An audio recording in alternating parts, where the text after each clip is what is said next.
Second day of feeding my little cutie bird. Ayan.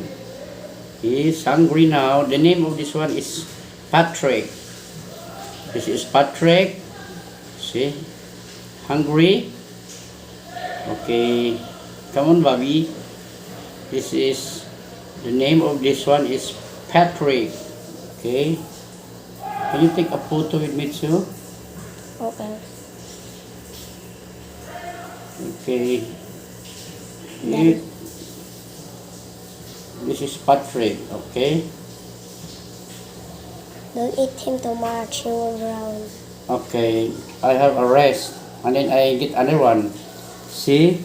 The name of this one is Kenneth.